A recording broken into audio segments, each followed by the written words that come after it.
지난주에 이어서 이 말씀은 5년 전에 전했던 말씀입니다. 그때 상당히 열정적으로 전했던 기억이 있습니다.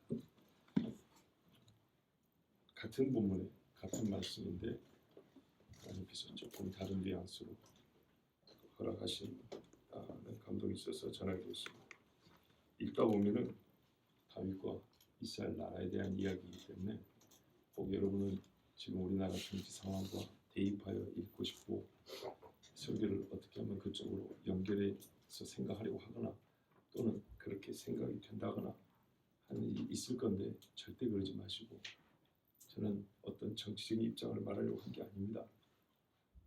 이미 우리나라에 돌아가는 시국이라든지 아니면 그리스도인으로서 어떤 정치관을 가져야 되는가에 대해서는 다른 설교들을 통해서 다 말씀 전했으니까 오늘 말씀에서는 그렇게 듣지 마시고 말씀 그대로 결론에 그 후에 하나님이 그 땅을 위한 기도를 들으시니라, 딱 이 한 가지만 집중하십시오.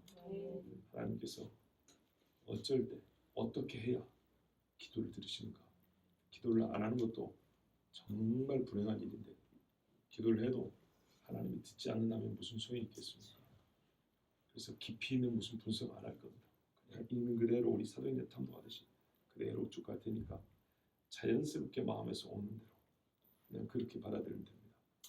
여기보다 어떤 메타포 같은 게 있어요. 예를 들면 곡식 베기 시작할 때, 보리 베기 시작할 때, 그리고 가을비 내릴 때까지 시체를 지킨 한 여인이 나오죠. 우리 말로 하면 절기로 하면 비슷한 절기가 오순절에서 초막절이거든요. 비슷한 절기가, 이런 것도 오늘은 별로 신경 쓰지 않을 거예요. 일단 그런 이야기는 다음에 개인적으로 묵상하고 오늘은 그냥 주시는 그대로 와서 최종 결론, 하나님이 그 땅을 위한 기도를 들으신다. 나라가 기근이 있어서 3년 동안 사람들이 참 살기 괴로웠는데 그 후에 하나님께서 기도를 들으시니까 비가 내렸다는 거 아닙니까? 이 사건, 이 3년에 있었던 이야기만 그냥 우리가 쭉 따라가면서 자연스레 주시는 감동을 얻으시면 되겠습니다. 다윗의 시대 중에 어떤 때인지는 알 수 없습니다. 정확히 모르는데 추정컨대 햇사람 우리아를 죽이고 아내를 가늠하고 바세바죠. 그 다음에 바세바가 낳은 아들도 죽고 나중에 압살롬에 쫓기고 압살롬이 죽는 시기까지 다 겪고 그 다음에 세바라는 사람이 반역을 또 합니다. 20장에 보면 20장에 이 사람은 베냐민 사람, 의미가 있죠. 베냐민 사람이 다윗에게 한거를 했습니다. 여기서 우리가 추정해 볼 수 있는 거, 짐작이죠. 추정까지 못 갈 필요. 짐작해 보면 베냐민 집안 사람하고 사울이 베냐민 집안 사람 아닙니까? 또 다윗이 압살롬한테 쫓겨갈 때도 베냐민 집안 사람의 신물인가요? 요 인간이 신물인가? 요 인간이 와가지고 막 흩날리고 저주받은 자식아, 피 흘려 놓은 자식아 막 욕했죠. 오해를 하고 있었거든요. 이 다윗이 사울을 죽인 걸로 오해를 한단 말이죠. 마치 다윗에게 책임 있는 것처럼. 하여튼 베냐민 집안 사람들이 다윗 집안에 굉장히 유감이 많다는 걸 알 수 있습니다. 그런 다음에 있었던 일입니다. 왜 그런 다음이라 하냐? 다윗의 시대에 그랬는데 왜 그런 다음이라 하냐? 소위 히브리 문법상 바브 연속법이라는 게 있어요. 그리고 연결됩니다. 그냥 병렬로 쭉쭉쭉 그리고 무슨 일이 있었다 이런 말도 있지만은 이게 연속될 때는 시간상으로도 선후를 가리키는 그런 의미도 있습니다. 그리고 뒤에 보면은 또 이게 다윗의 후대에 있었던 일이구나 짐작할 만한 그런 구절들이 있습니다. 자, 하여튼 다윗이 나이가 좀 들어가지고 어느 정도 이제는 어려운 일들로 다 정리가 되고 그런 대로 노년을 잘 준비할 수 있겠다 싶을 때인 걸로 그렇게 여겨집니다. 자, 그런 때에 3년 기근이 있었습니다. 3년 기근이면 굉장히 어렵죠. 야곱이 애굽으로 내려갈 때 기껏해 한 2년 기근이었는데 3년 기근인데 뒤에 보니까 왜 기근이야? 병충해냐? 아니죠. 홍수냐? 그게 아니고 비가 안 내려서 기근이었습니다. 비가 안 내려서 그 기근에서 나중에 이제 비가 내린 거죠. 근데 다윗이 하나님께 여쭤봤어요. 왜 비가 안 내리냐? 하고 하나님 앞에 간절히 구했습니다. 그랬더니 하나님께서 하시는 말씀이 사울과 피를 흘린 그의 집 때문이다. 사울만 피 흘린 죄를 지은 게 아니고 사울 말을 듣고 그 동족이 같이 어떤 피 흘리는데 가담을 했던 거죠. 그 집 사람들이. 우리가 신명기 28절에 보면 하나님의 말씀을 순종하지 않으면 벌을 내리는데 그 벌 중에 하나가 뭐냐면 하늘은 노시되고 땅은 철이 된다. 그러니까 딱딱하게 굳어지고 말라 비틀어진 땅이 되는 거죠. 그래서 비 대신에 티끌과 모래를 네 땅에 내리시리니 그랬어요. 예. 이 문제도 상당히 좀 우리가 주의 있게 봐야 되겠네요. 올해는 미세먼지 이야기가 별로 없었죠. 작년에는 엄청나게 많았죠. 작년에 이 가을까지도 저 어린이집에 애를 보내봐서 알거든요. 예, 무지하게 심했어요. 그 미세먼지가 그래서 중국에서만 온다고 생각하면 안 된다는 얘기입니다. 예, 아시겠습니까? 기후의 문제라고 생각하면 안 된다는 얘기입니다. 하여튼 뭐 그건 차치하고 어쨌든 하나님께서 비 대신에 뭘 준다고요? 티끌과 모래를 땅에 내린다 그랬습니다. 그대로 다윗의 시대에 이 비가 내리지 않냐고 티끌만 날리는 것은 죄 때문이었습니다. 그리고 하나님은 그 죄를 가르치는데 피 흘린 죄라 그랬습니다. 자, 피를 흘렸으면 뭘로 갚아야 됩니까? 피로 갚아야죠. 당연히 피로 갚아야죠. 근데 어떤 피를 흘린 일이냐 했더니 그가 기브온 사람을 죽였음이니라. 기브온 사람을 죽였기 때문에 이 피값으로 말미암아 하나님이 비를 내리지 않았다는 겁니다. 아니 새삼 새끼 이게 언제적 이야기입니까? 사울이 죄를 지었으면 사울 때 갚으시면 될 것이지 왜 이걸 다윗 때 갚게 하죠? 그래서 어떤 신학자는 이렇게 말합니다. 다윗이 자기 시대에 기근이 있긴 있었는데 요거를 탓을 돌릴 때를 찾다가 사울을 찾아냈다. 그래서 사울에게 탓을 돌리라고 한 얘기다. 그러니까 어떻게 됩니까? 여호와께서 이르시되가 아니고 다윗이 여호와의 입을 빙자하여 한 말이다. 개떡 같은 소리죠. 1절 후반부부터 전부 다 다윗의 말입니다. 다윗의 정치적인 계략이고 정치적인 수완입니다. 자기 생존을 위한. 사울 집으로 이 핑계를 다 돌려버린 겁니다. 그래서 사울 집안 사람 몇 명 잡아 죽여가지고 자기의 왕위를 공고히 했다. 이런 식의 해석을 합니다. 예수를 믿는 겁니까? 여호와께서 이르시되 여러분 그렇게 해석해서 남는 게 뭘까요? 뭐가 남을까요? 이게 다윗의 말이 되어버리면 뒤에 가서 여호와께서 그때야 그 땅을 위한 기도를 들으시니까 이게 무슨 필요가 있습니까? 무슨 의미가 있습니까? 그런 소리 들 필요 없습니다. 자, 하나님이 하신 말씀 기브온 사람을 죽였기 때문이다 그랬어요. 우리는 다른 데서 이유가 있는 줄 알았어요. 적어도 다윗이 압살롬 뭐죠 밧세바 간음한 것 때문에 하나님 그러신가? 3년 동안 백성이 굶어 죽고 땅을 유리한 사람이 얼마나 많았겠습니까? 그런데 하나님의 생각은 다릅니다. 이미 오래된 일인데 새삼스럽게 일을 꺼내셨습니다. 궁금한 거는 왜 이거를 다윗 시대 때 알렸냐는 겁니다. 그 전에 죄에 대한 만고불변의 법칙 속죄해야 된다. 속죄. 죄는 잊혀지는 거 아닙니다. 속죄해야 없어지지 사람 머리에서 사라진다고 없어지는 거 아닙니다. 죄는 망각하는 게 아니고 죄사함을 받아야 됩니다. 갚아야 돼요. 시간이 흐른다고 사람이 중간에 바뀌었다고 죄는 해결되고 없어지는 거 절대 아닙니다. 자, 하나님께서 지금에서야 이 죄값을 갚겠다고 갚아야 한다고 다윗에게 요구한 겁니다. 궁금한 건 이겁니다. 왜 다윗에게 요구하셨을까? 우리는 알죠. 예표적으로 다윗은 예수님을 말하니까 자기가 짓지 않은 죄에 대하여 갚아야 된다. 이렇게 계속 가면 예수님 이야기가 당연히 나옵니다. 그런데요, 일단 거기 안 가더라도 여러분 사울 같은 위인이 그 위인께서 당신의 죄를 갚아야 합니다고 그리고 당신의 죄는 당신만의 죄가 아니고 이 나라의 죄입니다라고 말했다 한들 들었겠습니까? 사무엘에 가서 울고 불고 하고 그렇게 가르치고 경고하고 위하여 기도해도 안 들었던 인간이 너 피값이란다. 어떻게 갚으라고? 네 피로 갚으라 하면 사울이 얼씨구나 좋다 하고 내 목을 치시오 했겠습니까? 절대로 불가능하죠. 보세요. 사울과 그의 집이니까 사울 집 사람이 죽어야 됩니다. 근데 사울 생전에 그 집 사람들 죽여 내놨겠습니까? 내놓으라면 그 사람을 죽였을 겁니다. 사울은 그런 인간입니다. 죄를 알아듣지도 못하고 갚아야 할 이유도 알지 못하고 절대 순종 안 할 사람입니다. 근데 이것은 대표자이기 때문에 그 나라의 죄이기도 합니다. 그래서 하나님께서 대신하여 다윗에게 그 죄를 물으시고 대표로서 그리고 이 죄를 완전히 해소할 수 있는 자리에 있는 사람으로서 다윗에게 사울 집의 죄지만은 네가 갚아라 이렇게 말했습니다. 그런다고 다윗이 죽지는 않습니다. 인간 대속자는 불필요하죠. 예수님 외에 그 집안 사람들을 죽게 했습니다. 이것은 한마디로 말해서 하나님이 생각하는 속죄의 적기입니다. 시기와 인물과 사건은 항상 묶여져 있죠. 하나님이 생각하신 최상의 시기입니다. 누군가는 말하죠. 에덴에서 아담이 타락했을 때 바로 대속자를 보내줬으면 좋았을 거예요. 그건 사람 생각이고 하나님께서 2000년 전에 이 땅에 예수를 보내신 게 우리를 구원하실 적기라고 생각하셨습니다. 누가 하나님께 먼저 들여서 갚으심을 받겠으며 누가 하나님을 가르칠 수 있겠습니까? 절대 그럴 수 없습니다. 자, 하나님께서 속죄하러 명하신 죄는 뭐라고요? 기브온 사람을 죽인 죄입니다. 그럼 기브온 사람이 누굽니까? 2절에 보니까 아모리 사람이라고 그랬습니다. 원래 아모리 족속 다 죽여야 되는데 이스라엘 족속들이 전에 그에게 맹세했다는 겁니다. 맹세. 무슨 맹세했습니까? 안 죽인다고 맹세했죠. 여호수아가 한 겁니다.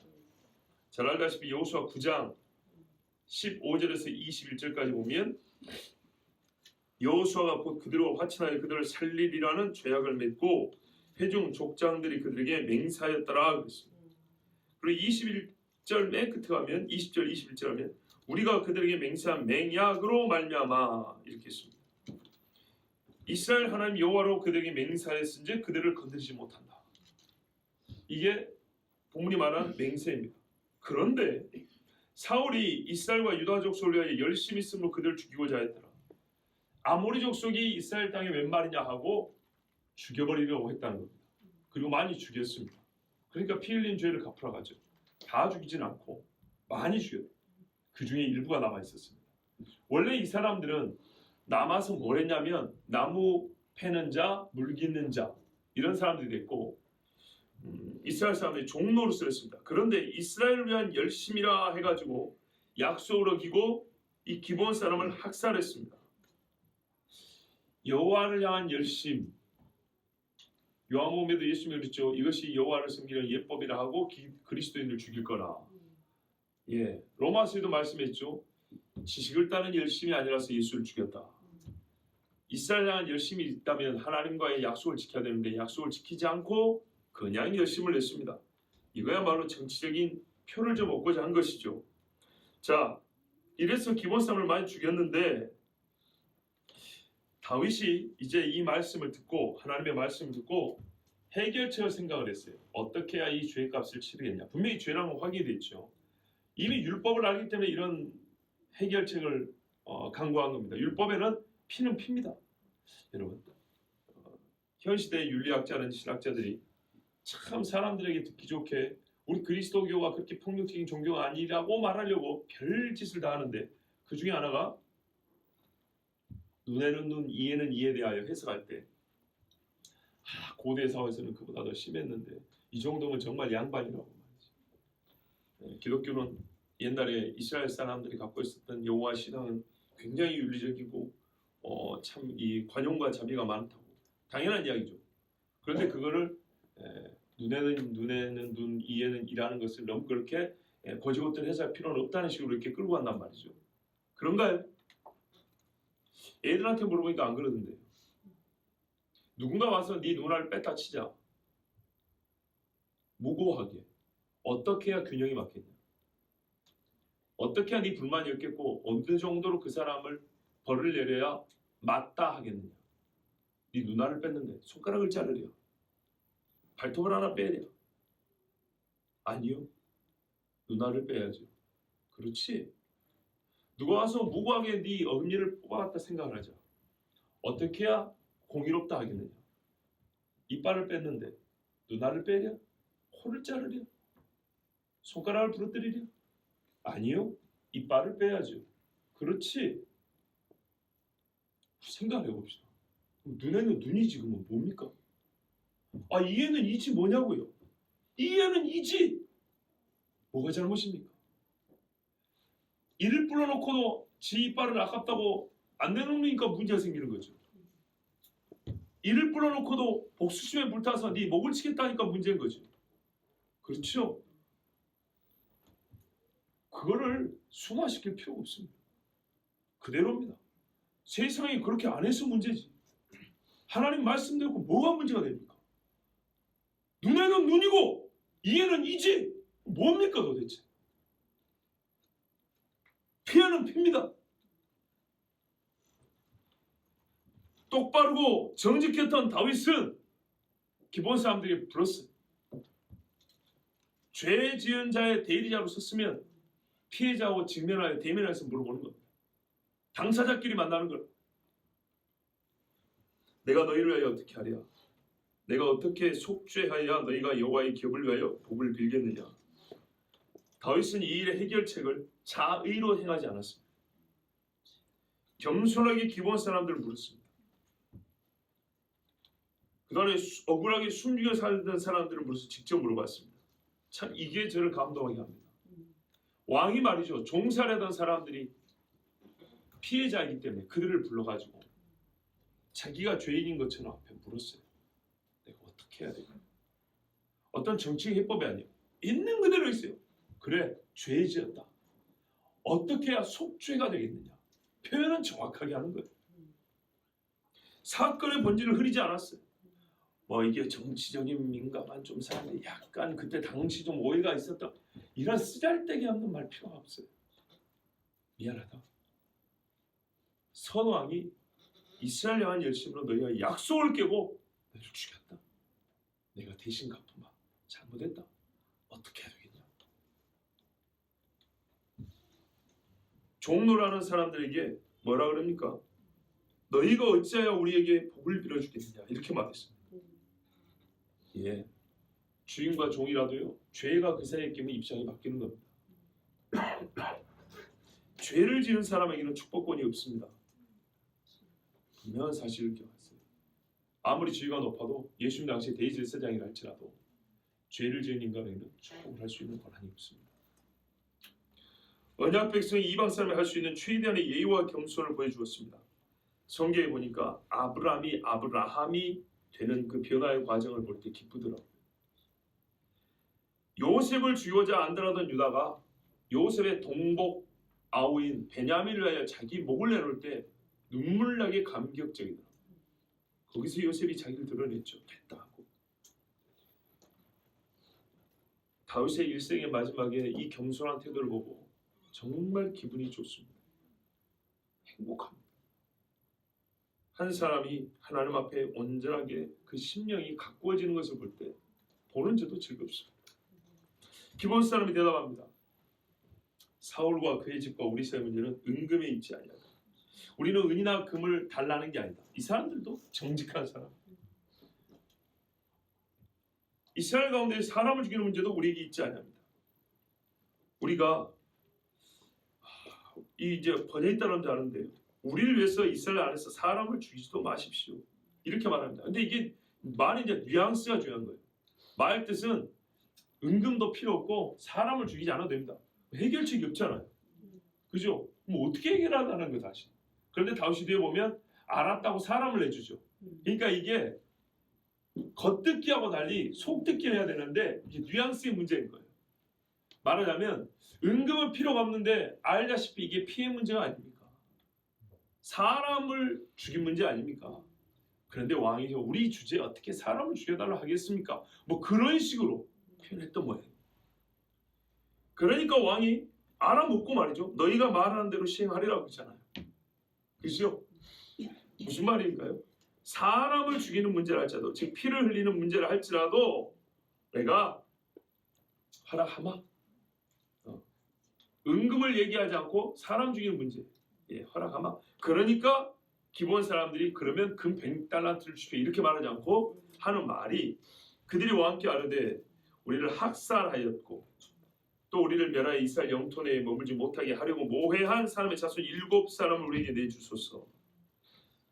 여호와 앞에서 택하신 사울의 곡을 기부하여서 우리가 그들을 여호와 앞에서 목매어 달겠나이다. 이 사람들 아모리 사람들인데 야 상당히 괜찮습니다. 희한하게 이스라엘 사람들은 가나안화 되어 가는데 일부 가나안 사람들은 기브온 사람들이 이스라엘의 종이 되어 살더니 정말 기쁘게도 이스라엘화 되어 간 것 같습니다.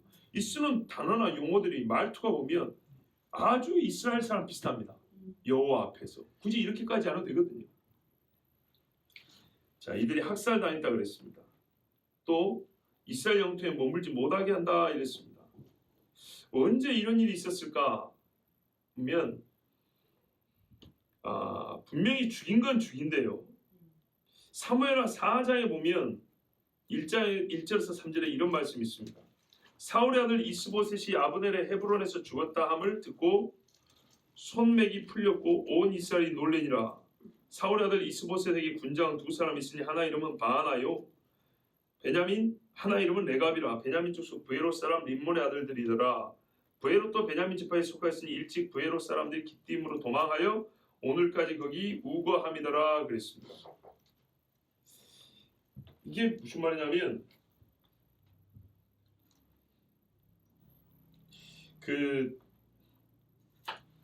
여호수아가 기브온 사람들하고 죽이지 않게 약속을 하죠. 그래서 기브온 사람들이 사는 마을에 3일 후에 도착을 했는데 4개의 성읍에 살고 있었어요. 그 중에 하나가 브에롯이라는 동네, 브에롯이라는 동네에 기브온 사람이 살고 있었는데 사무엘하 4장에 보면 사울이 죽고 사울의 아들이 왕위를 이어받았을 때 이 브에롯 출신 두 사람이 사울의 아들을 죽였다 이 말이에요. 그런데 이 두 사람이 브에롯 출신인데 원래는 어떤 사람들이 하니까 베냐민 지파에 속하긴 했지만 일찍 브에롯 사람들이 깃다임으로 도망하여 오늘까지 거기 우거함이더라. 자 보세요. 브에롯이 베냐민 지파에 속하는데 왜 브에롯 사람이 사울 앞에서 도망을 가야 됩니까? 같은 베냐민 사람이라면 도망갈 필요가 없죠. 근데 브에롯에 기브온 사람이 살고 있었고 사울이 브에롯 사람을 칠 때 이 브에롯에 살고 있던 기브온 사람들이 도망갔다는 겁니다. 기브온 사람이었기 때문에 도망을 간 겁니다. 본래 베냐민 사람 같으면 도망갈 이유가 없죠. 같은 베냐민 사람을 왜 죽이겠어요? 그러니까 보세요. 다시요. 이 부분은 아주 생소한 거니까 설명해 드릴게요. 사울이 브에롯이라는 동네를 쳤어요. 기브온 사람이 여호수아에 보면 여기 살고 있었거든요. 그래서 이 브에롯이라는 동네를 베냐민 지파에 복속시켰어요. 그러니까 본래 브에롯에 살고 있던 기브온 사람들은 도망을 갔어요. 깃다임이라는 도망을 갔다고요. 베냐민 지파 사람이라면 같은 집안 사람이니까 도망할 이유가 없는데 기브온 출신 사람들이기 때문에 도망을 갔어요. 그리고 이 브에롯이 베냐민의 복속이 됐어요. 근데 나중에 이 브에롯 출신 두 사람이 사울 집안의 장군이 됐는데 나중에 보면 다윗 집에도 블레셋 출신 장군들도 있잖아요. 예, 뭐 귀순을 했든지 하여튼 이 장군이 됐는데 이 두 장군이 이 출신인데 사울이 죽고 그 아들 이스보셋이라는 자가 다윗과 싸우고 있을 때 이스보셋은 목을 쳐버렸어요. 그래서 이 사람들이 혹시 이 기브온 출신이 아닐까 하고 일단 생각을 해보는데요. 하여튼 사울 당시에 이 땅에 머물지 못하게 하려고 영토에서 몰아내려고 했다 그랬죠. 이 말씀의 근거를 사무엘하 4장에서 찾을 수 있다 이 말입니다. 자, 그리고 이미 학살한 것에 대해서는 뭐 당연한 이야기고요. 그래서 기브온 사람들이 하는 말이 사울의 동네 그 피 흘린 자의 집에 가서 하나님 앞에서 달겠습니다. 예, 의미가 있죠. 그 사람이 죽였으니까 그 죽인 사람을 하나님 앞에서 목매에 달겠습니다. 이랬더니 왕이 내준다 그랬습니다. 자, 내주는데 7절부터 보면 사울의 아들 요나단과 다윗이 약속을 한 게 있죠. 다윗이 옛날에 뭐라 그랬습니까? 요나단이 살았을 때 내가 살았을 때도 나를 죽이지 말고 내가 죽은 후에도 우리 자녀들을 선대하라 기억해달라 하고 요나단이 요청을 했죠. 그랬더니 다윗이 그렇게 한다 하고 서로 울고 입 맞추고 헤어졌지 않습니까? 이게 사무엘상 20장에 잘 나와 있는데요. 그래서 다윗이 요나단의 아들 양다리를 저는 무비보셋은 남겨두고 사울의 또 다른 혈통들 내어줬습니다. 7명을 내줬는데 그 중에 사울의 첩이 있었어요. 리스바라고. 이 리스바의 두 아들 알모니와 무비보셋이라 요나단의 아들 동명이인입니다. 내줬고 또 사울의 큰 딸 있죠. 원래 다윗에게 주기로 했었다가 안 줬던 메랍에게서 난 아들 5명을 잡아서 총 7명을 기브온 사람에게 넘겨줬어요. 여러분 이때 이제 한번 생각해 보세요. 리스바라든지 메랍의 심정이 어땠을까요? 이 어머니들의 심정이. 이거는 여기 계시는 엄마들이 한번 생각해 보시기 바랍니다. 필요해요. 기본 사람들이 자기 식구들이 죽어서 괴로웠던 거면 이 집 아들들 7명 죽은 것에 대해서 우리는 묵상할 필요가 있습니다. 잘 죽었다 이러면 안 됩니다. 왜 그런지 아세요? 솔직히 말해서 이 사람들은 자기 죄로 죽은 게 아닙니다. 자, 기본 사람이 그 7사람을 사울의 고향에 데려가서 산 위로 올라가서 목 매달아 주겠어요.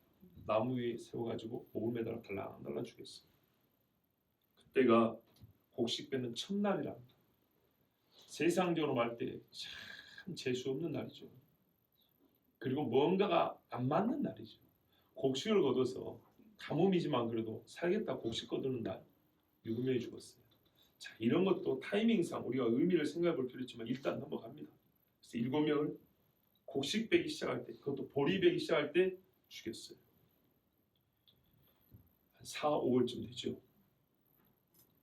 그런 다음에 이제 이 일이 아주 중요한데, 아야의 딸 리스바 사울의 첩이고 나중에 사울의 군장 아브넬에게 욕보임을 당했던 참 인생이 불쌍한 여자입니다. 근데 이 여자가 굵은 배를 가져다가 자기를 위해 바위 위에 펴고 곡식 빼기 시작할 때부터 하늘에서 비가 시체에 쏟아지기까지, 이게 중요하거든요. 비가 시체에 쏟아지기까지는 말이죠, 최소 6개월입니다. 왜냐하면 비는 추수 다 끝난 다음에 가을에 오거든요.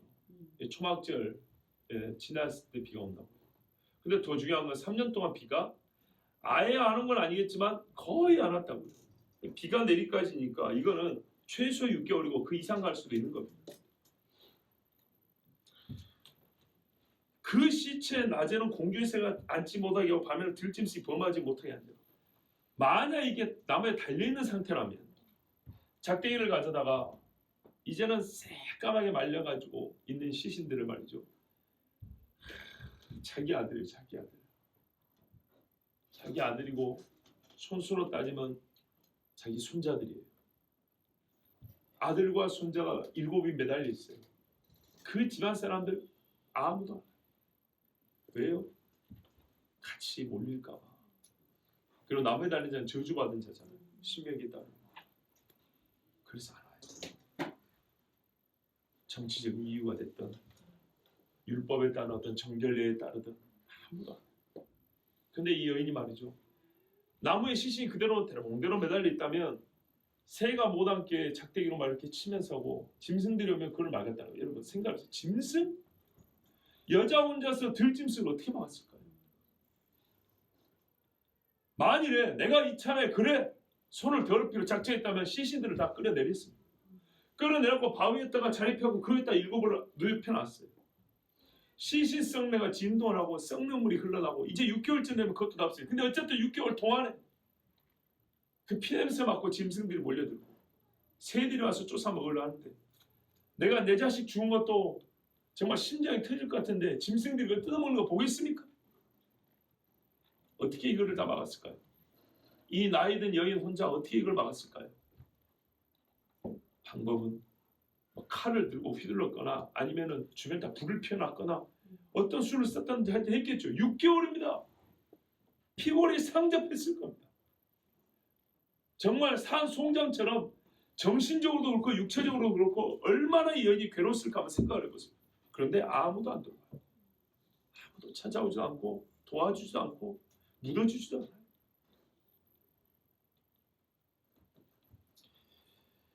왜 그랬을까요? 사람들은 악인의 집안 후손, 곧 악인이고 저주받은 자라고 손대지 않으려고 했습니다. 또 아직 비가 내리지 않았습니다. 아니 매달아놨으면 비가 와야 되는데 비가 안 온다. 그럼 어떻게 생각할까요? 일반적으로 생각할 때 저 새끼들 때문이야. 저놈들 때문에 비가 안 오는 거야 하면서 아직까지 이를 갈고 있었을 겁니다.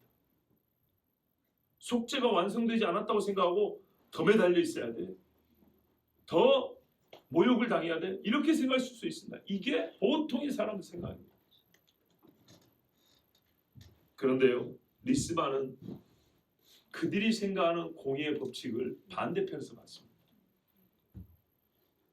이 아이들을 매장해 주어야 공의가 만족되고 비가 내릴 것이라고 생각한 겁니다. 그래서 시위한 겁니다. 이대로 두지 마라. 신명기 21장에도 뭐라 하냐면 사람이 만일 죽을 죄를 범함으로 네가 그를 죽여 나무 위에 달거든 그 시체를 나무 위에 밤새도록 두지 말고 그날에 장사하여 네 하나님 여호와께서 내게 기업으로 주신 땅을 더럽히지 말라.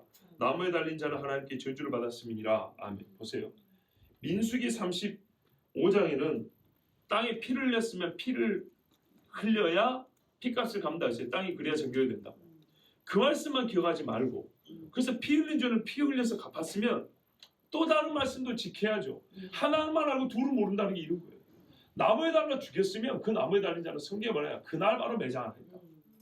그런데 인간들의 공의로는요 그게 허용이 안 된 거예요. 사람의 심정적 자기 알량한 도덕심 이렇게 생각하지 말고 하나님이 시킨 대로 하면 되는 거예요. 그런데 나무에 매달아놨어요. 자기들의 공의는 만족되지 않았어요. 그래서 하나님께 또 죄를 짓게 됐죠. 예. 그래서 하나님은 여기서 이참에 더 큰 공의를 이루기로 하셨어요. 비를 안 줍니다. 그때 리스바가 6개월 동안 이 호소하는 소리가 다윗에게 들려왔습니다. 리스바의 말은 뭘까요? 아주 쉽게 볼 때는 그냥 겉으로 이렇게 볼 때는 묻어달라는 거고요. 좀 깊게 보면요. 왜 사람들이 안 묻어주냐면 시신을 지금 모욕하는 중이거든요. 여전히 죄인으로 두고 있는 거라고. 리스바의 말은 이 아들은 죄가 없습니다. 대속입니다. 대속. 대속자에 대한 대우를 해줘야 되는 겁니다. 이 아이 일곱은 사울이 그 집을 줄 때 태어나지 않았거나 기본사람 줄 때 태어나지 않았거나 아주 어린 나이였습니다. 근데 사울의 핏값을 이 자녀들이 갚은 겁니다. 그런데 하나님 말씀 생각나죠. 나를 사랑한 자는 천대까지 은혜를 베풀고 나를 미워하고 내 말을 거역한 자께는 3세대까지 갚으리라.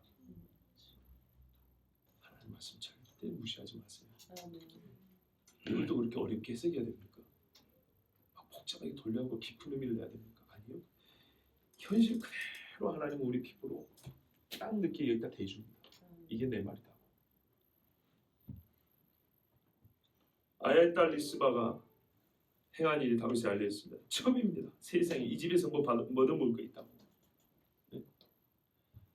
인연을 끊어도 시원찮을 여자가 이 집에서 고생만 한 여자가 이 집의 아들들 위해서 호소를 하고 있습니다. 이들은 이 땅을 위한 대속의 피를 흘렸습니다. 거기에 맞는 대우를 해달라고. 왜 죄인 취급을 하냐? 그것도 아직까지 정말 사울보다 더 수악한 죄인인 것처럼 당신들은 왜 이들을 저주받은 자로 이들을 내버려두냐. 그것을 다윗이 들었어요. 이제 진짜 공의가 뭔지 알았어요. 그래서 다윗이 역시 그래서 훌륭한 사람이 다윗입니다. 솔로몬보다 훨씬 지혜로워. 다윗이 가서 사울의 뼈와 그의 아들 요나단의 뼈를 길르앗 야베스 사람에서 가져가니 이는 전에 블레셋 사람들이 사울을 길보아에서 죽여 블레셋 사람들의 벳산 거리에 매단 것을 그들이 가만히 가져온 것이라. 야, 이 이야기도요. 참 뿌리 깊은 이야기인데 정말 감동적인 이야기. 그리고 참고로 나중에 읽어보세요. 사무엘상부터 해서 사무엘하까지 읽어보면 잘 나와 있는데 어떤 이야기냐면 사울이 맨 처음 왕이 됐을 때 이 사람들이 비웃었어요. 쟤까지 게 무슨 왕이냐. 전승 하나 거두지 못한 자가 무슨 왕이냐고. 전쟁 때문에 세운데 왕을. 전쟁 한번 해보지 않은 자를 왕으로 인정할 수 없다 그랬는데 그때 길르앗 야벳을 길르앗이니까 요단 동편이란 말이죠. 길르앗 야벳 사람들이 암몬 사람이 와가지고 누나를 빼버리니 뭐 종을 삼니 막 이러니까 도움을 요청했어요. 그때 이스라엘 사람들이 아무도 안 도와줬는데 사울이 가서 도와줬어. 내일 이맘때 해가 중천에 뜰 때 너희가 구원을 받으리라. 하나님이 힘을 줘가지고 사울이 가서 길르앗 야베스한테 구해줬거든요. 그 은혜를 잊지 않았어요. 그래서 사울이 나중에 블레셋 사람들에게 죽이려고 목베임을 당했어요. 그 아들들과 다 함께. 그리고 벽에다 박아놨거든요. 그 소리를 듣고 이 길르앗 야베스 사람들이 말이죠. 요즘으로 말하면 특수부대를 조직해가지고 밤에 가서 시신을 거두어왔어요. 블레셋 진영에 가지고 거두어왔다. 그리고 자기 동네에다가 묻어줬어요. 길르앗 야베스 동네에 묻어주고 7일 동안 금식을 했어요. 진짜 멋진 사람들이 길르앗 야베스 사람들. 이 사람들이 사사 말기 때도 말이죠. 그 베냐민 지파 다 죽여야 된다고 전쟁할 때 있죠. 그때 안 온 집이에요. 왜요? 이렇게 해결할 문제가 아닌 거예요. 네, 서로 피를 흘리고 죽여서 해결할 문제가 아닌 거예요. 근데 그들 스스로 의분에 휩싸여가지고 전쟁 일으킨 것에 대해 길르앗 야베스 사람들 동의하지 않았어요. 하여튼 이래저래서 베냐민 집과 사울 집과 나름대로 신의가 있고 서로 호의적인 그런 호의를 베푸는 역사가 있는 집이에요. 이 사람들이 묻어놓은 사울과 그 아들 요나단의 뼈를 다윗이 가지고 왔어요. 그리고 지금 이 매달린 7 사람들과 똑같이 사울의 고향 그 아버지 기스의 묘에 나란히 매장을 해줬어요. 여러분 이것이 오해하시면 안 됩니다. 죽은 사람에 대한 이 뭡니까? 우리 무속 신앙적인 그런 홀령을 위로한다든지 이런 식으로 생각하면 안 됩니다. 그게 아니고요. 이 살아있는 사람들이 이들의 죽음에 대해 갖고 있는 생각들을 하나님이 바꿔주신 겁니다. 살아있는 사람들이 이 죽은 자들을 끝까지 어떻게 되냐면 미워할 대적, 원수, 그냥 다 저주받은 자 이렇게만 생각을 했단 말이죠. 그리고 다윗 역시도 여기서 벗어나지 못했어요. 그래서 보면 다윗이 자기의 사랑하는 친구 요나단임에도 불구하고 그와 그의 집에 대하여 더 많은 선대를 해줬어야 되는데 그렇게 하지 않았습니다. 그리고 이것은 또 다른 오해가 되어가지고 베냐민 사람 세바의 반란을 비롯해서 베냐민 사람들이 계속 다윗에 대한 오해를 가지고 다윗을 대적하는 빌미가 됐던 겁니다. 그러니까는 속죄와 공의가 바로 세워지지 않으니까 이리저리 사람들의 마음속에 불만뿐만 아니라 미움과 증오가 증폭이 돼가지고 계속 피가 피를 이어가게 됐다 이 말입니다. 이것을 종식시키기 위하여서 하나님께서 즉 솔로몬의 때에 평강의 나라를 준다 하지 않습니까? 샬롬을 준다 하지 않습니까? 그 샬롬을 주기 위해서 피 흘린 죄에 대하여 하나님께서 피를 흘려 갚게 하시고 또한 다윗 집과 사울의 집에 이 해묵은 감정 분명히 사울이 잘못했지만 다윗은 용서할 용의가 있지요. 그러나 다윗이 그 용서할 용의가 있지만서도 그를 실행하지 못한 것을 하나님께서는 다윗을 통하여 하게 하셨습니다. 그러니까는 순전히 사울의 집안 죄만 갚은 게 아닙니다. 다윗 자신도 하나님께 얼마나 큰 은혜를 받았으면 말해볼까요? 우리아 죽인 자를 어떻게 용서받았는데 자기는 피 한 방울 안 흘렸어요. 자기 아들 대신 죽었지. 내가 밧세바를 간음하고 내가 그 남편을 비겁하고 비열하게 죽였어요. 그 죄값 내가 치렀나? 그러나 반드시 죄값 치러야 되죠. 사실은 그 죄값은 하나님이 그 아들을 통해 거둬갔어요. 아버지인 자기는 마음 아팠지만 어쨌든 자기가 죽은 건 아니잖아요. 말하자면 지금 똑같은 형태예요. 똑같은 패턴이라고. 사울이 피 흘린 죄를 그 자녀들이 갚았어요. 그리고 다윗은 모든 것이 복권되었어요. 화해가 이루어졌다고요. 하나님이 말씀하신 화해와 화평이 주어졌다. 그것을 국가적 차원에서 사울의 집과 이스라엘과 사울의 집과 다윗의 집 사이에 이제 그 은혜를 받았으면 고작 무비보셋 요나단 아들에게나 먹을 땅 붙이나 이렇게 주는 것으로 끝날 것이 아니라 문제는 피거든요. 피에 대하여 이 땅의 공의와 인자를 베풀어야 될 책임 그리고 그걸 할 수 있는 사람이 다윗이에요. 그리고 다윗이 아니기 때문에 다윗의 때에 하나님이 일을 하게 하셨어요. 하나님 참 멋지신 분이죠. 그런데요 그마저도 감사해도 다윗은 훌륭하고 똑똑한 사람이지만 중요한 순간순간마다 하나님 주시는 이 감동과 통찰, 그 메시지는 말이죠. 하나님의 음성은 무명한 이 슬픔에 쌓인 여인의 목소리를 통해 들었어요. 한나의 목소리를 통해서 하나님은 그 시대를 향한 하나님의 마음을 알려주신 것처럼 왕의 이 명령을 따라 모두 행하니라. 이거는 개인 다윗이 할 일이 아니고요. 이스라엘 왕 다윗이 할 일입니다. 우리가 늘 듣죠. 하나님께서 예레미야나 이사야 같은 선지자를 기준으로 했으면 망할 나라가 없다. 나라는 왕을 기준으로 한다. 그래서 왕명에 따라 피를 냈으면 왕명으로 피값을 갚는 겁니다. 그 후에야 하나님이 그 땅을 위한 기도를 들으시니라. 이스라엘 사람들은 저주받은 사람들, 죄인의 후손들을 비가 내릴 때까지 매달아 두거나 장사 지내주지 않을 생각이었습니다. 이것이 그들의 입장에서는 공이었습니다. 그러나 리스바의 행위를 듣고 다윗은 그들을 내려서 그들의 조상들과 함께 명예롭게 장사 지내주었습니다. 이것은 죽은 자를 공경하는 식의 무속적인 그런 행위가 아닙니다. 하나님의 공의에 입각한 행위였습니다. 하나님이 진짜 원하시는 것은 무엇인지 깨달았습니다. 시편에 그런 말씀이 있죠.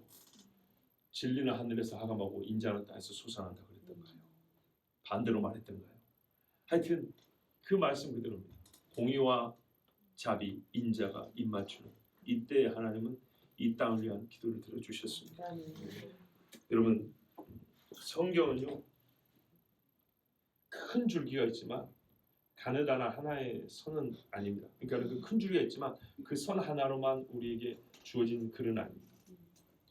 중심에 척추 역할하는 큰 줄이 있고요, 큰 심지가 하나 있고요, 그 뒤로 많은 줄이 함께 꼬아진 새끼줄과 같습니다.